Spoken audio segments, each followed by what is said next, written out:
लेते हैं और एक इन्वेस्टर के नज़रिए से डिस्कशन को आगे लेके जाते हैं। कल्पेन पारिक, डीएसपी एएमसी के एमडी एंड सीईओ हमारे साथ जुड़ रहे हैं। कल्पेन, गुड मॉर्निंग। 18 ऑफ स्वदेश पे आपका स्वागत है। आपके पीछे की पेंटिंग तो बहुत अच्छी दिख रही है, किताबों से भरी हुई रैक्स भी। आप काफ़ी किताबें पढ़ते रहते हैं। अब आप बताइए कि इधर आप लेटली क्या पढ़ रहे हैं आप? एक तो आपके नेत्रा सीरीज में मैं बहुत ज़्यादा पढ़ रहा हूँ। जो इंडिकेटर्स हैं ना बाजार के, जो मैक्रो इकोनॉमिक्स के, जो धीरे धीरे बता रहे हैं कि पॉजिटिव हो रहे हैं, उसके बारे में से आज हम अपनी चर्चा शुरू करते हैं। हाँ, अजय, नेत्रा हम हर महीने की 5 तारीख को पब्लिश करते हैं और उसमें कोशिश करते हैं कि क्या इंडिकेटर्स बताते हैं ऑब्जेक्टिवली बिना कोई व्यू लिए, बिकॉज काफी टाइम ये होता है कि हमारा एक व्यू बन जाता है और हम फिर डेटा उस तरह से पब्लिश कर लेते हैं। तो नेत्रा की कोशिश होती है कि ऑब्जेक्टिवली डेटा क्या दिखा रहा है। और पिछले 6 महीने से 2 बड़े ट्रेंड देखे हैं हमने कि एक बाजू जो अर्निंग्स का रिवाइवल हुआ है इंडिया में, लेकिन मीडियम टर्म में फिर से मार्जिन प्रेशर की वजह से जो एक्सपेक्टेशंस है बाजार के वो थोड़े, या मार्केट के, वो थोड़े कम हो सकते हैं from an earnings growth point of view. दूसरा, काफी टाइम से नेत्रा में हमने 2 या 3 महीनों से इंडिकेट किया है कि एक वैल्यूएशन डी रेटिंग का साइकिल ये शुरू हुआ है, क्योंकि वैल्यूएशन को सपोर्ट करने के लिए जो कंडीशंस होनी चाहिए या हो रही थी, which is low interest rates world wide and very high liquidity and same thing in India, ये दोनों कंडीशंस जो है वो टाइट हो रही है पिछले 6 महीने से। तो एक बाजू लिक्विडिटी विड्रॉल हुआ है, आरबीआई ने जो सरप्राइज लिक्विडिटी विड्रॉल अनाउंस किया था सीआरआर हाइक से, और अगले पॉलिसी में भी होने का चांस है। जो कंडीशंस है वो ये है कि अर्निंग्स ग्रोथ ऊपर जा रही है लेकिन रन रेट स्लो होगी, वैल्यूएशंस का डी रेटिंग हो रहा है, तो आपको कंपनीज रीजनेबली moderate valuation पे आ रही है after a long period of time, but the trend still remains volatile with many uncertainties around us. कल्पेन, एक इंपॉर्टेंट इशू पे आपसे बात करते हैं, भले ये मैक्रो हो। इनफैक्ट आपको याद होगा कोविड के टाइम पे अनफॉर्चुनेटली बाजार के सारे मेंबर्स ऑलमोस्ट मेडिकल प्रैक्टिशनर्स बन गए थे। वैसा ही अभी हो रहा है कि हम सब लोग इकोनॉमिस्ट बन गए। इतना क्लोजली इन्फ्लेशन डेटा तो शायद मार्केट के पार्टिसिपेंट ने कभी नहीं ट्रैक किया। यूएस का इन्फ्लेशन भी मामूली गिरावट के साथ आया, एक भयानक नंबर, फिर मामूली गिरावट। कल इंडिया का नंबर भी काफ़ी ज़्यादा परेशान करने वाला था, हालांकि बाजार उसकी उम्मीद कर रहा था 8% के आसपास। अब आपको लगता है आगे इन्फ्लेशन पीक आउट होते हुए धीरे धीरे नीचे आएगा ग्लोबली भी और यहाँ भारत में भी, क्योंकि बाजार को सिर्फ यही चिंता सता रही है? तो इसमें मेरा ये मानना है अजय कि वेट एंड वॉच करते हैं, क्योंकि इन्फ्लेशन के जो ट्रेंड्स है, एक स्टेटिस्टिकली बेस इफेक्ट इन्फ्लेशन को हेल्प कर सकता है, बट वो मैथमेटिक्स है टू सम एक्सटेंट। लेकिन जो रियल इम्पैक्ट इन्फ्लेशन का वो है कि oil prices remain high, metal prices remain high, commodity prices remain high. So once they start coming off is when we can say decisively that inflation numbers are now in control. And दूसरा ये है कि एक बार जब inflation का एक base बन जाता है तो उस बेस के लिए दुनिया भर के इंटरेस्ट रेट्स या इंडिया के इंटरेस्ट रेट्स भी रीसेट हुए हैं। तो जो पिछले 5 साल में 10 ईयर यील्ड्स 6 से 7 के बैंड में थे, वो अब 7 से 8 के बैंड में आ गए हैं। So, that in a way is an indication that cost of capital will, be higher than what it was 5 years back, over the last 5 years. So, I would wait and watch for, taking a strong view on inflation coming down. It's better to be an observer in these markets rather than be a commentator and, trying to predict. कल्पेन, शुक्रिया पहले तो 18 of स्वदेश को आप समय दे रहे हैं। आपकी जो टोटल सेक्टोरल होल्डिंग्स है उसमें फाइनेंशियल्स में सबसे ज़्यादा पैसा लगा हुआ है, आगे भी यही लीडरशिप रखेगा ना? यानी कि कोई चर्निंग वगैरह ऐसा तो नहीं करना चाहते आप? अरे, जनरली हम फाइनेंशियल्स में ओवरवेट रहे हैं बिकॉज ये बेंचमार्क का भी सबसे बड़ा वेट है। लेकिन कुछ फंड्स में हमारे जो वेट्स है वो टेक्नोलॉजी, फार्मा, रिसेंट साइकिल में हमने ऑटो में वेट्स काफी इंक्रीज किए हैं। इनफैक्ट हमारे काफी फंड्स में ऑटो डबल सेक्टर मार्केट से 2 टाइम्स ज्यादा वेट्स है। तो और दूसरा, फाइनेंशियल में we have gone through the pain. In fact last 2 years financials have underperform, लेकिन यहाँ से हमें लगता है कि बैंक्स की बैलेंस शीट काफी स्ट्रांग हो गई है और क्रेडिट ग्रोथ धीरे धीरे बढ़ना शुरू हुआ है। फाइनेंशियल्स में 100 से ज्यादा banks, NBFC, housing finance companies, mutual funds, broking companies है, लेकिन आप देखोगे तो हमारे पोर्टफोलियो में सब मिला के 8 से 9 कंपनी है सिर्फ। तो जो मार्केट लीडर्स है हर सेगमेंट में, जिनके पास कॉस्ट ऑफ कैपिटल का एडवांटेज है, जिनका टेक्नोलॉजी पर्सपेक्टिव से प्रोग्रेस बहुत अच्छा हुआ है, और जिनके बैलेंस शीट्स बहुत स्ट्रांग और क्लीन है, जिन्होंने लेंडिंग ठीक से किया है, तो ज्यादा फोकस हमारा उस सेगमेंट पे रहा है ओवरऑल इन फाइनेंशियल्स, एंड वो जारी रहेगा। सिर्फ एक सेक्टर में हमने ट्वीक किया है, 2 सेक्टर में जहां पे हमने पोजीशंस ओवरवेट की है, वो है ऑटोमोबाइल्स और health in some of our large cap and multi cap funds. All right, absolutely. Kalpin, morning, Priyanka here. Pleasure to have you today. ये जो जितना भी हम एक ग्लोबल एडजस्टमेंट देख रहे हैं या फिर ग्लोबल शेक कहें, तो बड़े बड़े फंड्स भी they have also lost a lot of money. Flows India से ही नहीं, कई सारी दूसरी इमर्जिंग मार्केट से भी निकले हैं, यूएस मार्केट से भी निकल रहे हैं। लेकिन ऐसे में जब इंडिया एक फेवरेबल डेस्टिनेशन बन रहती है amongst all the emerging countries, तो आपको क्या लगता है कि कब तक ये फ्लोज वापस इक्विटीज में लौटने की उम्मीद करनी चाहिए? मेरा ये मानना है कि हर चीज मीन रिवर्ट होती है, तो पिछले 1 साल में हमने काफी हद से एफआईआई का आउटफ्लोज देखा है, लेकिन you know we also manage around $3 billion of international investors money, और हर हफ्ते जब उनसे बात होती है तो सुनने में ये आता है कि India is you know again becoming more relevant and mainstream because of other alternatives not in hand. Being a democracy, being a diverse country with multiple sectors to invest in, मेरा ये मानना है कि इस साल we should see significantly a slowdown of outflows from FIIs and gradually a reversal.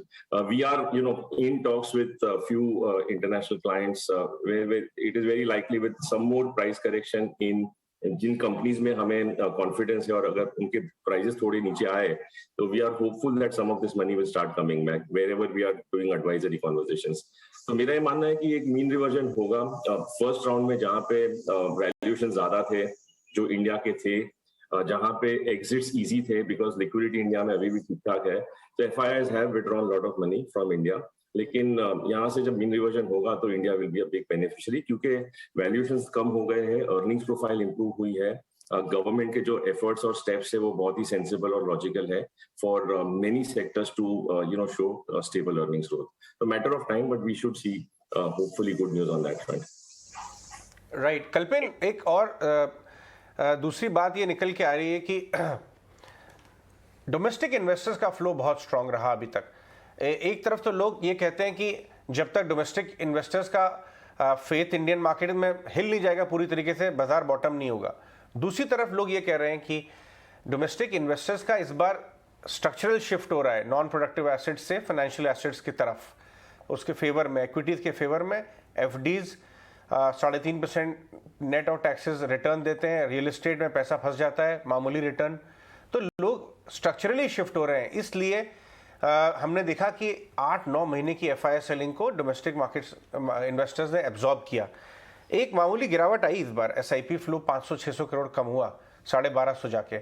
आपको लगता है कि ये कायम रहेगा ये स्ट्रेंथ डोमेस्टिक इन्वेस्टर्स का फ्लो, या ये मूविंग एवरेज है तो थोड़ा एक रेंज में मूव कर सकता है? I think I would agree with आपका जो सेकंड ऑब्जर्वेशन है। और दूसरा, मार्केट्स में कुछ भी परमानेंट नहीं होता है, हर चीज में साइकिल होती है। हमारी उम्मीद होगी और मेहनत होगी कि फ्लोज डोमेस्टिक इन्वेस्टर्स के बढ़ते रहे, क्योंकि म्यूचुअल फंड और equity as an asset class का पेनिट्रेशन अभी भी काफी कम है। लेकिन बाजार के उतार चढ़ाव के साथ ये फ्लोज में भी एक टाइड आती है। हमने देखा था 2008 से 13 का जो 5 साल का फेज था, जब बाजार नीचे जाके 4-5 साल कंसोलिडेट हुआ था और annual returns were very moderate और फिक्स्ड इनकम रिटर्न्स तब काफी अच्छे थे, तो फ्लोज काफी लो थे। तो मेरा ये मानना है कि जो इंडिया में नो अदर ऑल्टरनेटिव था 6 महीने या 1 साल पहले, जबकि इंटरेस्ट रेट 4% पे थे, वो काफी हद से रीसेट हो चुके हैं पिछले 3 महीने में। आज फिर से आपको ट्रिपल ए पोर्टफोलियोज 6.5 से 8% की रेंज में बन सकते हैं 5 साल 7 साल के ड्यूरेशन के। तो धीरे धीरे फिक्स्ड इनकम भी एक ऑल्टरनेटिव बनेगा। तो मैं कभी एक्स्ट्रापोलेट नहीं करता हूँ पिछले 2 साल के अच्छे नंबर्स को आगे। मेरे हिसाब से कभी ना कभी साइकिल में थोड़ा स्लो डाउन हो सकता है, लेकिन जो बेस बना है 11,000 या 12,000 का, शायद उसका ग्रोथ का रन रेट कम हो, लेकिन ये बेस चालू रहेगा। तो ये जो नई हैबिट शुरू हुई है पिछले 1.5 से 2 साल में इन्वेस्टर्स की डिसिप्लिन तरीके से इन्वेस्ट करने की, वो चालू रहेगी। और एक बहुत इंपॉर्टेंट पॉइंट है जो नजरअंदाज करते हैं हम काफी टाइम, वो है growth of asset allocation as a category. ये कैटेगरी आज 1.5 लाख करोड़ की हो गई है। तो जैसे हमारा एसेट एलोकेशन फंड है, इसका इक्विटी एक्सपोजर अभी तक 30% था, और 2 दिन पहले प्योरली वैल्यूएशन बेस्ड इसे सिग्नल मिला कि इसमें आप 10% इक्विटी ऐड कर लो। तो 6,000 करोड़ के फंड में ये 10% जब मूव अपसाइड होगा तो 600 करोड़ ऐड होगा। इसी तरह से पूरे इंडस्ट्री के एसेट एलोकेशन फंड में जैसे वैल्यूएशन सस्ते होते जाएंगे, इक्विटी का एक्सपोजर बढ़ते जाएगा। तो ये अपने आप सेल्फ बैलेंसिंग मैकेनिज्म क्रिएट हुआ है। बहुत ज्यादा तेजी होती है तो ये अपना प्रॉफिट बुक कर लेते हैं, बहुत ज्यादा मंदी होती है तो ये अपने आप इक्विटी को इंक्रीज कर लेते हैं। तो इस तरह के प्रोडक्ट्स में इन्वेस्टरों ने बहुत पैसा इन्वेस्ट किया है, और इसकी जो ग्रोथ है हाइब्रिड फंड्स की, ये चलती रहेगी, और इसके वजह से भी मार्केट को एक फ्लोर और बॉटम कहीं ना कहीं पे मिलते रहता है। ठीक है कल्पेन, जैसे अभी आप कह रहे थे ना कि हर चीज़ परमानेंट नहीं होती मार्केट के अंदर, हर चीज़ का अपना एक साइकिल होता है। तो इन्फ्लेशन के साइकिल में हम कहाँ पे खड़े हैं अभी? हम इस साइकिल के स्टार्ट में हैं, साइकिल के मिड में हैं, या फिर ये हम अब बस हो गया, अब टॉप बन गया, अब रिसेशन आएगा? मुझे लगता है कि अजय, पिछले 10 साल में ये जो कमोडिटी लेड इन्फ्लेशन है, पिछले 10 साल में दुनिया भर में कैपेसिटी एडिशन हुआ ही नहीं है, वेदर मेटल्स हो या एनर्जी हो। तो और पिछले 3 महीने में एक सप्लाई का शॉक आया है। डिमांड थोड़ी इंप्रूव हुई थी, बट ज्यादातर सप्लाई का शॉक है। तो ये बोल सकते हैं कि इसके वजह से ये इन्फ्लेशन इतना ड्यूरेबल ना हो, मतलब ये ऊपर रह के अभी स्टेबल रहे, ज्यादा ना बढ़े, मार्केट के लिए ये अच्छा होगा। ये भले गिर के बहुत ज्यादा नीचे ना आए, ये ठीक है, लेकिन from here inflation should not be rising up, and we think that it should remain stable from current levels, but unlikely to see it drop significantly to where we were 6 months back. कल्पेन, जैसे आप कई सारे macro events को और micro सब चीज़ों को देखते होंगे। आज ही खबर आईएमडी की तरफ से निकल के इनफैक्ट कल शाम को कि मॉनसून थोड़ा जल्दी आ रहा है। एक तो आपकी जब स्टडी होती है इसमें इसको आप वेटेज कितनी देते हो जब इस तरह की खबरें आती हैं जैसे मॉनसून से जुड़ी हुई आई हैं, और अगर ये आ भी रहा है तो कितना फर्क पड़ता है इससे? नहीं पड़ता है। देखिए, मॉनसून हर साल आता है और जाता है, उससे ज्यादा फर्क नहीं पड़ता है, because there are many more variables जो बाजार को इन्फ्लुएंस करते हैं। ये बहुत ही छोटा एक वेरिएबल है, और अगले 1.5 साल में इलेक्शन का साल भी होगा, तो इट इज वेरी इंपॉर्टेंट कि inflation remains reasonably under control. So reserve bank also will be thinking about not keeping, बाजार में एक्सेस लिक्विडिटी ना हो और सेवर्स को ठीक से कॉम्पेंसेशन मिले। लास्ट 2-3 साल में ये हुआ था कि सेवर्स अपने जो मेहनत के पैसे एफडीज में या बॉन्ड्स में लगाते थे तो सिर्फ 4-4.5% का रिटर्न मिलता था। तो ये एक बैलेंस जरूरी था आना, जो हो रहा है पिछले 1-2 महीने में जो रीसेट हुआ है, तो उससे एक ठीक ठाक लेवल पे इंटरेस्ट रेट्स सेटल हुए हैं। बट मुझे नहीं लगता है कि मॉनसून जल्दी आने से इसमें कोई बड़ा फर्क पड़ने वाला है।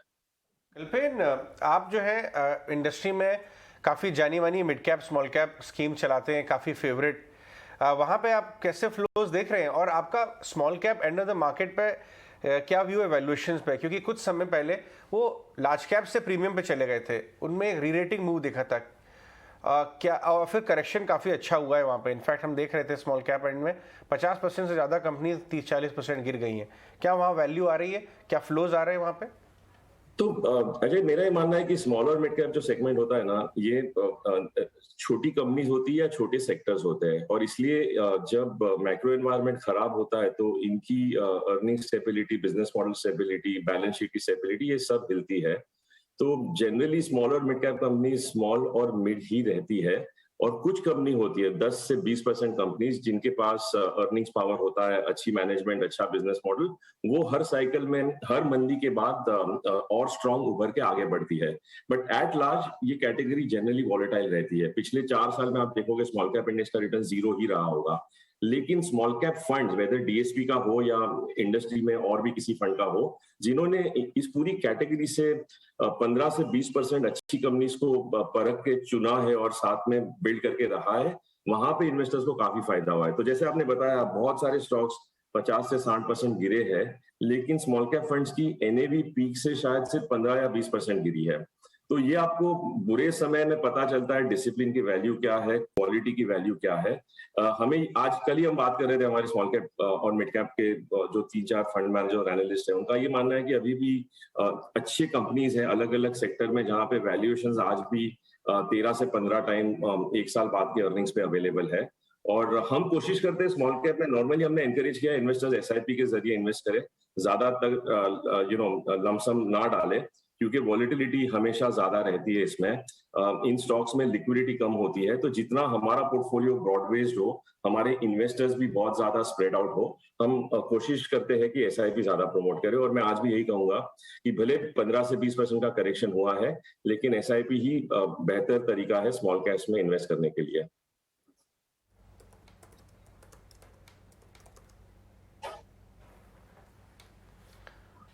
राइट, ऑल राइट कल्पेन, बहुत बहुत शुक्रिया आज हमसे बात करने के लिए, और keep up the good work. आपका नेत्रा सीरीज पढ़ने में बहुत मजा आता है। अपने एनालिस्ट को भी हमारी तरफ से कांग्रेचुलेट करिएगा। Thank you, all the best, have a nice day. चलिए, बिल्कुल। आप इस मार्केट में जब इतनी कंफ्यूजन हो, इतनी